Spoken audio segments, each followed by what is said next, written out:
الحمد لله نحمده ونستعينه ونستغفره ونؤمن به ونتوكل عليه ونعوذ بالله من شرور أنفسنا ومن سيئات أعمالنا من يهده الله فلا مضل له ومن يضلل فلا هادي له ونشهد أن لا إله إلا الله وحده لا شريك له ونشهد أن سيدنا وسندنا وحبيبنا ومولانا محمدا عبده ورسوله صلى الله تعالى عليه وعلى آله وأصحابه وبارك وسلم تسليما كثيرا كثيرا أما بعد فقد قال الله تبارك وتعالى في القرآن المجيد والفرقان الحميد أعوذ بالله من الشيطان الرجيم بسم الله الرحمن الرحيم يا أيها الذين آمنوا ادخلوا في السلم كافة عن عائشة رضي الله تعالى عنها أنها قالت أخرج رسول الله صلى الله عليه وسلم بين أمرين قط إلا أخذ أيسرهما كما قال عليه الصلاة والسلام صدق الله العظيم وصدق رسوله النبي الكريم ونحن على ذلك من الشاهدين والشاكرين والحمد لله رب العالمين اللهم صل على محمد وعلى آل محمد كما صليت على إبراهيم وعلى آل إبراهيم إنك حميد مجيد اللهم بارك على محمد وعلى آل محمد كما باركت على إبراهيم وعلى آل إبراهيم إنك حميد مجيد میرے مٹھائی والے بڑے احترام دوست اور بھائی اور رب ذوالجلال سے دعا ہے کہ آپ حضرات کے سامنے یہ قرآن مجید کی آیت مبارکہ اللہ صلی اللہ علیہ وسلم کو فرمان پڑھا اللہ ہم سب کو اس کے سامنے اور عمل کرنے کی توفیق نصیب فرمائے۔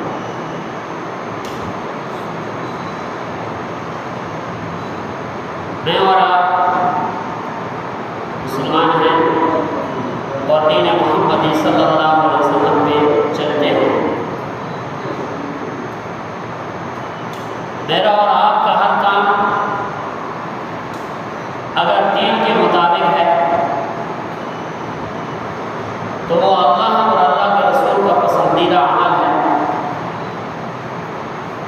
کیونکہ دین اس چیز کا نام نہیں ہے جو آپ کے من میں آئے، جو آپ کی خواہش ہو، جو آپ کا جی کرے، جس طرح آپ چاہتے ہیں اس کو اسی طرح کر لیں، یہ دین نہیں ہے۔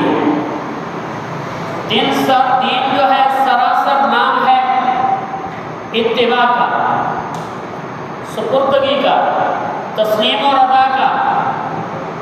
یعنی میں اور آپ جب لا الہ الا اللہ کا اقرار کر بیٹھے، یہ پڑھ بیٹھے، تو پہلی ہی کلمے کے اندر ہم نے اپنے آپ کو سرخم تسلیم کر لیا کہ اب ہماری کوئی مرضی نہیں ہے، اب صرف اور صرف میرے ہر کام کے اندر، میری پیدائش سے لے کر میرے مرنے تک جو کام ہیں وہ دین کے ہی طریقے کے مطابق ہوں گے۔ اگر ان کے اندر دین ہے تو سمجھ لیجئے کہ وہ آپ کا کام عبادت بن رہا ہے۔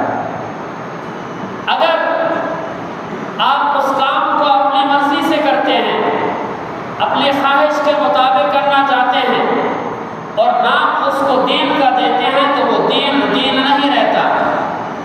پھر اسی چیز سے ایک نئی چیز ایجاد ہو جاتی ہے جس کو پھر بدعت کہا جاتا ہے، کہ وہ آپ نے خود ایجاد کی ہے، آپ نے اس کو اچھا جانا ہے۔ اب یہ نہیں کہ وہ چیز کیا اللہ اور اللہ کے حضور اچھی ہے بھی یا نہیں، کیا اللہ کے ہاں وہ چیز پسندیدہ ہے بھی نہیں، وہ عمل اللہ کو پسند ہے بھی نہیں، وہ عمل میرے حضور صلی اللہ علیہ وسلم کے طریقہ کے مطابق بتایا ہوا ہے یا نہیں ہے۔ جب ہم یہ کام کریں گے تو وہ دین سے ہٹ کر ہو رہے گا، اس پہ نہ مجھ کو اور آپ کو ثواب ملنا ہے اور نہ اس کے اوپر اللہ اور اللہ کے رسول کے ہمیں خوشنودی حاصل ہوگی۔ تبھی خوشنودی حاصل ہوگی جب وہ کام ہم دین کے مطابق کر رہے ہوں۔ جیسا کہ آپ کے سامنے میں نے آپ صلی اللہ علیہ وسلم کا فرمان پڑھا کہ خیر رسول اللہ صلی اللہ علیہ وسلم، آپ صلی اللہ علیہ وسلم کو جب اختیار دیا جاتا بین امرین، دو کاموں کے اندر، دو حکموں کے اندر، دو کاموں کا کہا جاتا تھا، ایک کام یہ ہے، ایک کام یہ ہے، اور ایک کام میں مشکل ہوتی، دوسرے میں آسانی ہوتی، تو میرے حضور صلی اللہ علیہ وسلم کیا کرتے؟ قط الا اخذ ایسرہما، اس میں سے اس چیز کو اختیار فرماتے جو اس میں سے آسان ہوتا۔ یہ نہیں کہ مشکل والا کام لے لیا، کیونکہ مشکل کام کو کرنا یہ اللہ کو بہادری دکھانے والی بات ہے، اور یہ عظمت والا کام کرنا، بتانا کہ میں بہت ہی قوا والا ہوں، میں یہ کام کر سکتا ہوں۔ نہ، دین نام یہ ہے، الدین یسر، دین بڑا آسان ہے۔ کب آسان ہے؟ جب اس کو اللہ اور اللہ کے رسول صلی اللہ علیہ وسلم کے طریقوں کے مطابق سر انجام دیا جائے گا۔ اس سے ہٹ کر کریں گے، دین میرے اور آپ کے لیے مشکل ہو رہا ہے۔ آج اسی وجہ سے ہم کہتے ہیں کہ بھائی یہ کام دین کے مطابق کرنا، شریعت کے مطابق کرنا، اسلام کے مطابق کرنا مشکل ہے، یہ بڑے لوگوں کا کام ہے، یہ بہت بڑے جو لوگ گزرے ہیں ان کا کام ہے۔ میں اور آپ اس کام کو سر انجام نہیں دے سکتے ہیں، تو پھر میں ہی بات دہراؤں گا، کیا اللہ رب العزت کے علم کے اندر نہیں تھا کہ یہ دین قیامت تک رہنا ہے؟ اسی دین کو میرے حضور صلی اللہ علیہ وسلم کو جو دیا گیا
لوگوں کو دکھاؤں میں کتنا توانا ہوں، میں کیسے عبادت کرتا ہوں، تو اللہ کو بہادری جو دکھاتا ہے، اللہ کو بہادری پسند نہیں ہے۔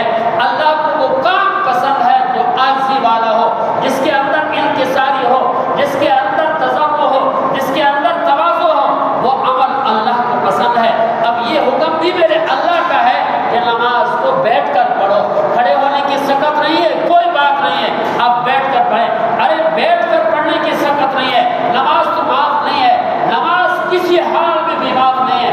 اب آپ کو بیٹھنے کی سکت نہیں رہی ہے، آپ لیٹ کر نماز پڑھیں۔ اب یہ لیٹ کر نماز پڑھ رہا ہے، لیکن دل میں آتا ہے اوہ مزہ آتا میں کھڑے ہو کر نماز پڑھتا۔ اس کا مقصد ہے کہ اللہ نے اس کو جو سہولت دی ہے، یہ اس سہولت پہ راضی نہیں ہے۔ اللہ نے دی ہے کہ بھائی اب یہ حالت آپ کی ہو چکی ہے، آپ لیٹ کر ہی نماز پڑھیں، وضو کی حالت نہیں رہی، آپ وضو نہیں کر سکتے ہیں، میرے اللہ نے سہولت دے دی ہے، ارے تیمم کر لو، تیمم کر کے نماز پڑھ لو، ہم آپ کو اسی طرح ہی ثواب دیں گے جس طرح آپ کھڑے ہو کر نماز پڑھتے تھے، آپ تندرستی کی حالت میں نماز پڑھتے تھے، ہم ثواب اسی طرح دیں گے، کیونکہ تندرستی کی حالت میں میرا حکم تھا، آپ نے نماز کھڑے ہو کر پڑھنا ہے، بیماری میں بھی میرا حکم ہے، اب نماز کو آپ نے بیٹھ کر پڑھنا ہے، بیٹھنے کی سکت نہیں ہے، لیٹ کر نماز پڑھنا ہے، احکامات میرے ہیں، میرے حکم کے مطابق جو کام کیا جائے گا یہ دین ہے، تو دین ہے اللہ اور اللہ کے رسول کے احکام کو تسلیم اور ادا کر لینا، مان لینا، اسی کے مطابق کر لینا۔ بہت سارے لوگ ہوتے ہیں سفر میں جا رہے ہوتے ہیں، اور سفر میں جاتے ہوئے حکم ہے، اگر اتنا سفر ہے کہ وہ شرعی سفر ہے اور اس کے اندر اللہ اور اللہ کے رسول صلی اللہ علیہ وسلم کی طرف سے حکم دے دیا گیا ہے قصر کرنا ہے، 4 رکعت فرض کو آپ نے 2 رکعت پڑھنا ہے، 4 رکعت فرض کو آپ نے 2 رکعت پڑھنا ہے۔ اب 4 رکعت والے کو 2 پڑھتے، بعض لوگ کہتے ہیں یار دل کرتا ہے، ٹائم بھی ہے، سارا کچھ ہے، میں 2 کی بجائے 4 پڑھ لوں، یہ 2 نہیں، میرے دل کو ذرا اچھا نہیں لگتا۔ اب اگر یہ مسافر بھی ہے اور یہ قصر کی نماز کا اس کو حکم ہے، لیکن یہ قصر نہیں پڑھتا ہے، یہ پوری نماز پڑھتا ہے، تو یاد رکھ لے یہ دین پہ عمل نہیں کر رہا، اگر یہ 4 رکعتیں پڑھے گا تو گنہگار ہوگا۔ اب اس کو ثواب نہیں ملے گا، کیونکہ یہ اپنے من کی بات کر رہا ہے، یہ اپنی خواہش پوری کر رہا ہے، یہ اپنے دل کو جو ہے نا تسلی دے رہا ہے، اور اپنے آپ کو خوش کرنے کے لیے نہیں بھائی میں 4 ہی پڑھوں گا، تو اس وجہ سے کیا ہے، اب اس کو اللہ اور اللہ کے رسول کے حکم کو ماننا پڑے گا، مجھے اجازت 2 کی ہے، میں 2 ہی پڑھوں گا۔ تو جس چیز کے اندر اللہ نے آسانی دی ہے اس چیز کو آسانی سے لے لیجیے، اس کو مشکل مت بتائیے۔ میرے حضور صلی اللہ علیہ وسلم نے یہی فرمایا ہے، جب میرے حضور صلی اللہ علیہ وسلم کو کام دیے جاتے تو اس میں سے جو مشکل ہوتا اس کو آپ نہ اپناتے، بلکہ جو آسان ہوتا اس کو اختیار کر لیتے ہیں۔ ہاں اگر آسانی کام میں لم یکن اسما، آگے جو میں نے حدیث پڑھی الفاظ لم یکن اسما، اگر اس کے اندر کوئی آسانی والے کام میں گناہ کی بات ہوتی تو آپ اس سے دور ہو جاتے، آپ اس کو ادا نہ کرتے، لیکن آسانی والے کام میں کوئی ایسے نافرمانی کا کام نہیں ہو رہا تھا، میرے حضور صلی اللہ علیہ وسلم اسی کو اپنا لیتے تھے۔ کون اپنا رہے ہیں؟ آقا دو جہاں صلی اللہ علیہ وسلم، جن کی حالت یہ ہے کہ نماز میں آپ کے پاؤں پہ فرق پڑ جاتے ہیں، لیکن پھر بھی آسانی والے کام کو لے رہے ہیں۔ لیکن آج ہم اپنے کاموں کو دین کے مطابق کرنے سے عاری ہیں، آج میں اور آپ دین کے مطابق کام کرنے سے بھاگتے ہیں، اور پھر رونا بھی روتے ہیں کہ بھائی دین پہ چلنا بہت مشکل ہوتا جا رہا ہے، دین پہ چلنا ہم نے مشکل بنا لیا ہے، اللہ اور اللہ کے رسول صلی اللہ علیہ وسلم کے احکامات میں کوئی مشکل نہیں۔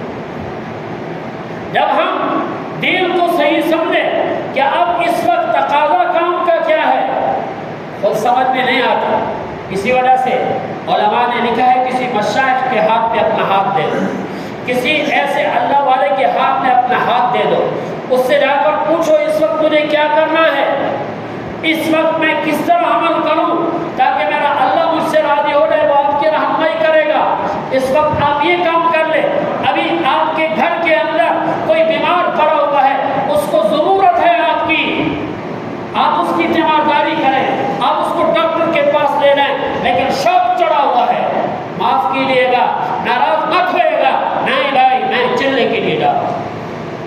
میں 4 مہینے کے لیے جا رہا ہوں۔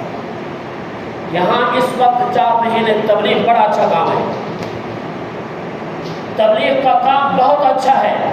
یہ تبلیغ ملی ہمیں حضور صلی اللہ علیہ وسلم سے ہے، لیکن دیکھنا ہے وقت کی ضرورت کیا ہے، وقت کیا کہتا ہے، اس وقت دین کس طرف رہنمائی کرتا ہے۔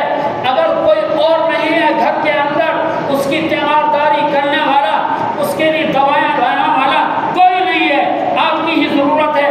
آپ کا دل چاہ رہا ہے نہیں نہیں میں سروزہ لگا لوں، یہ سروزہ لگانا تمہارے کسی کام کا نہیں ہے۔ ایک طالب علم ہے، اس کا دل کر رہا ہے میں جا کر عالم بننا چاہتا ہوں، ارے کوئی نہیں کوئی اور کر لے گا۔ اگر تیری ضرورت ہے وہ علم ضروری نہیں ہے، یہ جہاد یہ ضروری، یہ کام تیرے لیے ضروری ہے۔ جس چیز کی جس وقت ضرورت ہے اس وقت کرنا یہ اہمیت رکھتا ہے۔ آپ نے نام سنا ہوگا اویس کرنی رحمہ اللہ، یہ صحابی نہیں ہے، یہ صحابی نہیں ہے اور تابعی ضرور ہیں، صحابہ کی ان کو زیارت ہوئی ہے۔ اب ان کے کوئی اور نہیں ہے والدہ کی خدمت کرنے والا، یہی تنہا ہے۔ اور آپ صلی اللہ علیہ وسلم کو دور مبارک بھی ہے، آپ صلی اللہ علیہ وسلم اس دنیا کے اندر موجود ہیں۔ اویس کرنے کا دل چاہ رہا ہے میں جاؤں آپ صلی اللہ علیہ وسلم کی زیارت کروں۔ اللہ اکبر، اللہ کے حضور کی زیارت سے بڑھ کر کوئی اور عبادت ہو سکتی ہے؟ یہ شرف مل سکتا ہے، صحابیت کا شرف مل جائے۔ اویس کرنی نے پیغام بھجوایا، میرے حضور صلی اللہ علیہ وسلم نے جواب فرمایا نہیں اویس کرنی کو بولو اس وقت تجھے کیا ہے، تیری ماں کو تیری ضرورت ہے، اس کی تو تیمارداری کرتا رہے، وہ اس کی خدمت کرتا رہے، میرے دیدار کرنے کی کوئی ضرورت نہیں ہے، میرے دیدار کے لیے کوئی سفر نہیں کرنا۔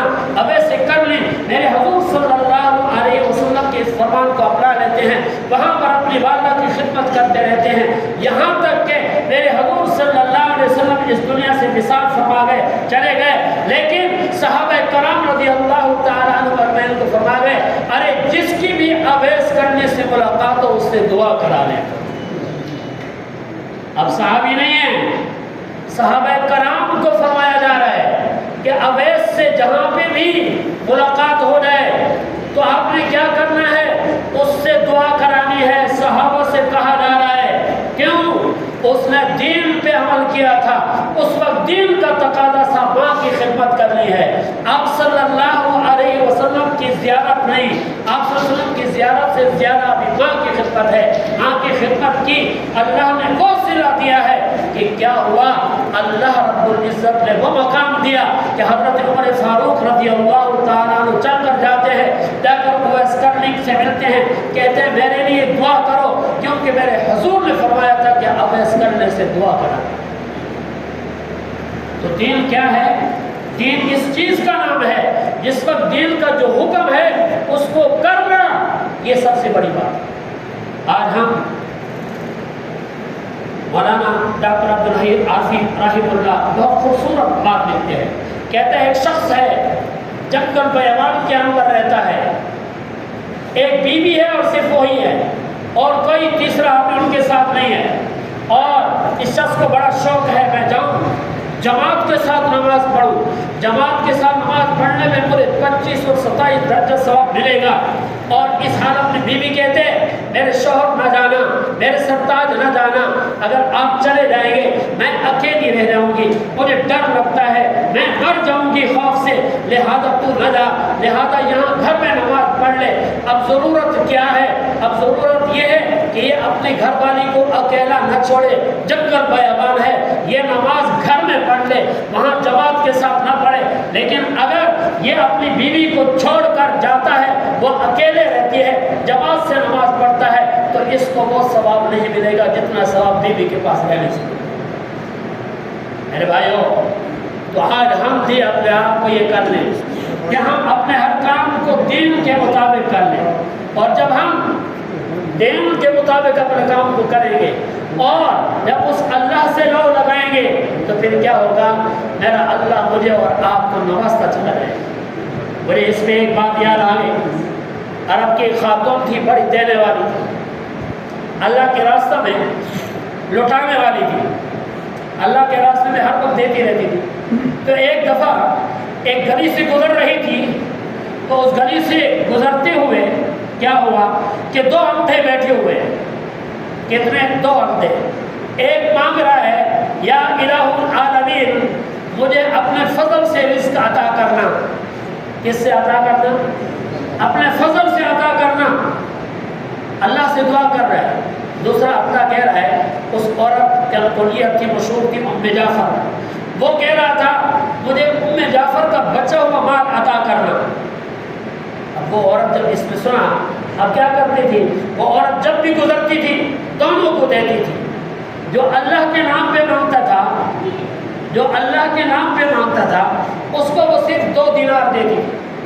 اور جو اس کے نام پہ کہ ام جعفر کا بچہ ہو مجھے عطا کرنا، اس کو یہ بھلی ہوئی ایک مرغی دے دیتی تھی. اس کو بھلی ہوئی مرغی دے دیتی تھی. جو اللہ سے اس طرح کر رہا تھا اس کو صرف 2 روپے دیتی تھی. 10 دن مکمل ہوئے. 10 دن مکمل ہونے کے بعد اب یہ عورت آئی اور اس اندھے سے کہا. اب وہ دوسرا اندھا جس کو مرغی ملتی تھی وہ 2 روپے کی دوسرے اندھے پہ بیچ دیتا.